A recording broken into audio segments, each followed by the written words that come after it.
Oh boy. Well, hello, good people. Mark Holmes here, and as always, I want to say thank you all for watching, commenting, subscribing, and being part of the Jobu Sports Report. Without you guys, as well as you ladies, you know that this literally does not work.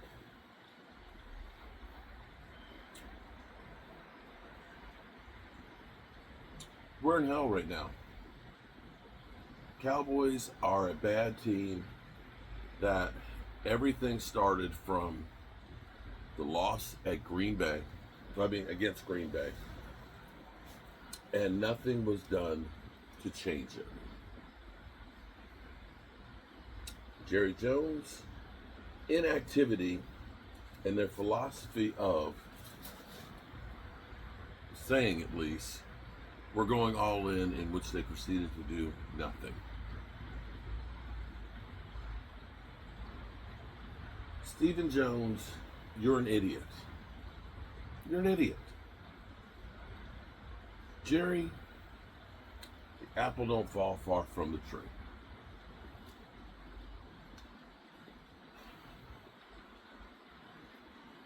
I said to my wife today, I said, Jerry Jones has you guys have heard me say this a couple times, that there was King Midas. King Midas, everything he touched turned to gold, which sounds like, my God, I wish that were the case for me. But actually, it was a curse, because everything he touched turned to gold. Not everything you touch, you want to be gold. You grab a piece of fruit and it turns to gold. You can't eat it. You get that great steak, can't eat it. You grab a beer, it turns to gold. That's Jerry Jones, except it's not turning to gold. It's turning to shit. Literally, every single move the Cowboys have made has turned to shit. You decided, Stephon Gilmore, we don't want to re-sign him. You could have used him. Carson getting beat. He was getting beat like a redheaded stuffed chop.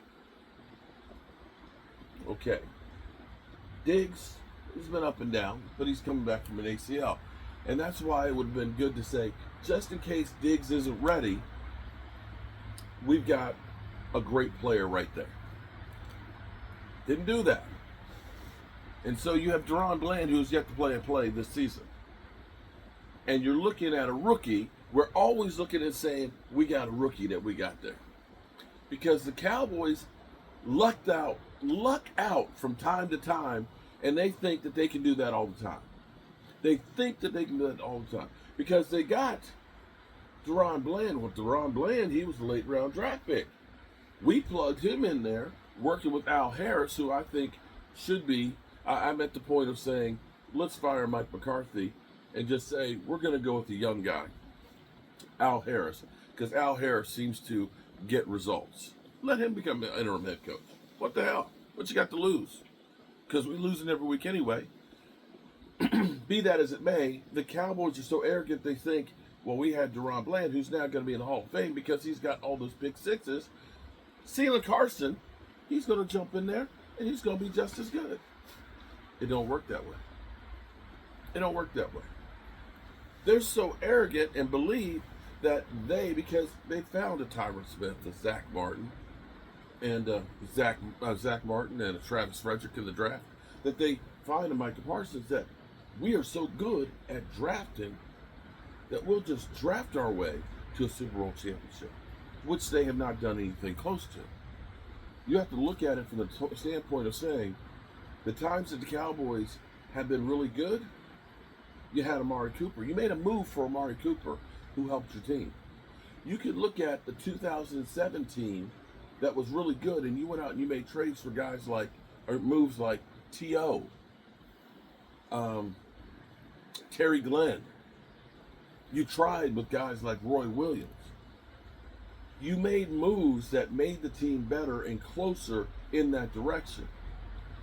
When you look at the Cowboys of the 90s, you made moves like Charles Haley, Deion Sanders, that helped you to win Super Bowls.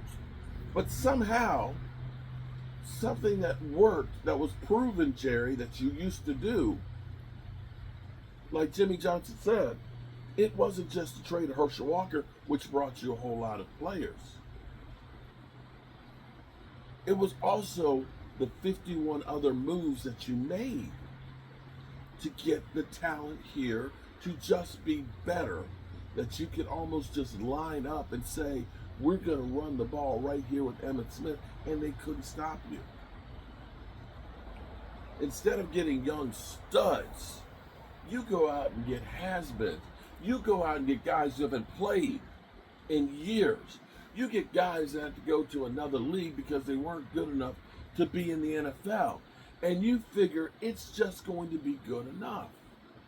So, Jerry, when we say the Cowboys will be in a position to draft in the top 10, you get the game ball, brother. You and Stephen Jones. See, here's the thing. Here's what's so stupid, because when you piece together some of the insane things that we say, like we're going to do more with less, when you never want anything doing more with less. You never want anything doing more with less.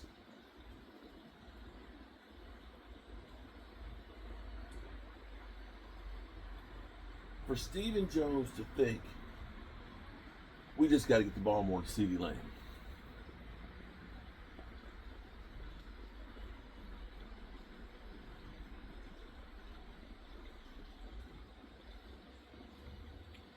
Now you broke him. I think I said, if you think that you're going to get the ball in CeeDee Lamb's hands 13 to 15 times a game, I said he won't hold up. He's injured. He's injured. And this thing of waiting until the last minute to do everything. You know, there's an old saying, the early bird gets the worm. Why is it everything we always have to do at the last possible moment? You ever notice that? We waited to do Dak Prescott's first contract until the very last day. The very last day that they had to, and they didn't get it signed in the last few minutes. They wait until Zeke Elliott is hanging out in Cabo holding out. They wait all summer. CeeDee Lamb, knowing he's holding out. Plus your trade camp's over. They wait till literally opening day to sign Dak. That they bring in free agents to make their free agent moves after training camp. And then they wonder why the team is doing simplified plays, why there's no cohesion. And with Stephen Jones' whole philosophy of, you know, if you have to go out in free agency, it's because you screwed up in the draft. Well, guess what, buddy? We can all see you've been screwing up in the draft. We can all see you've been screwing up in the draft. So instead of saying, we made a mistake in the draft, we just do without. We just do without. And the stupidity on signing guys, these are things that the Cowboys do that are so stupid. Signing guys to big contracts while they're injured, before they've gotten back out on the field, thinking we're going to get a better deal because they're going to be desperate because they're injured. It's not worked out, guys, doing that. Drafting guys in the second round that have dropped to the second round because of issues. Schoonmaker, terrible pick. Terrible pick. Sam Williams,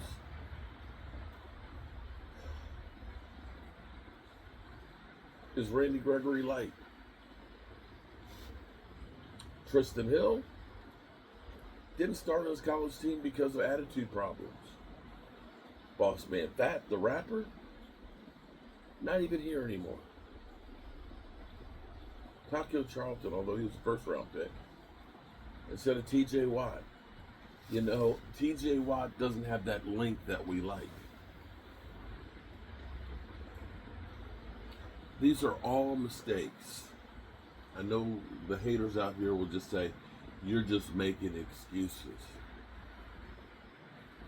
As I look around and I watch other teams and the talent that they have, the running backs that are running, because see, we got backs that are picking up some, Rico had a pretty good game today.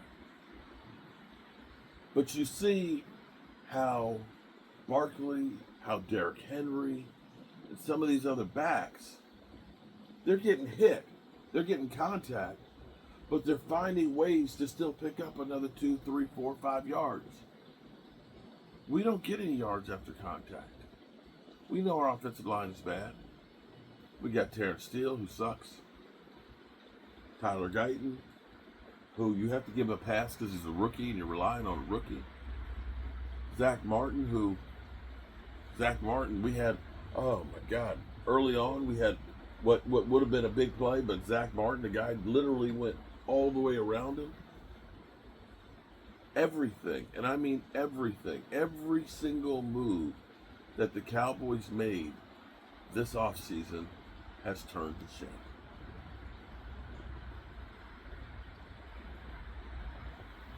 There's nothing I can look at right now. Bringing back Mike McCarthy, hiring Mike Zimmer, bringing back Zeke. Zeke I haven't even touched on. Zeke, who's got 2 TDs and 149 yards. Everything has turned to shit. That's it in a nutshell.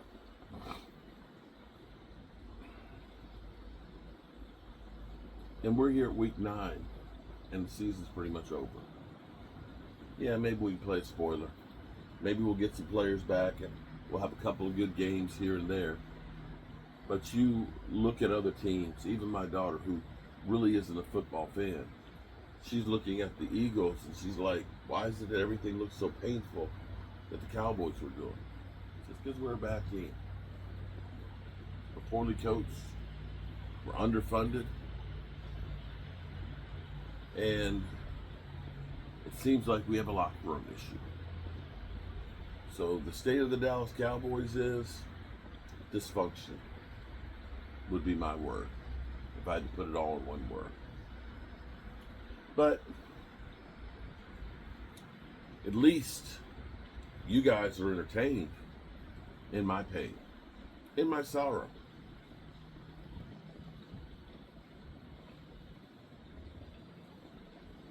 And you know what Jerry Jones counts on? Dumbasses like me. Dumbasses like me that have been tied to the greatness of the past, that hold on to those great memories.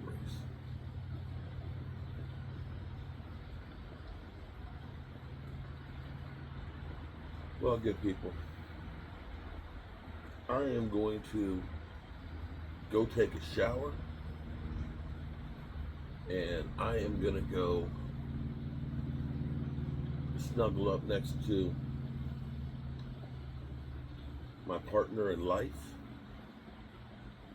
and hope that I feel better. Probably be like last week where I wake up in the middle of the night and don't realize that the Cowboys lost at first. And then it hits me again like, oh God, we're awesome.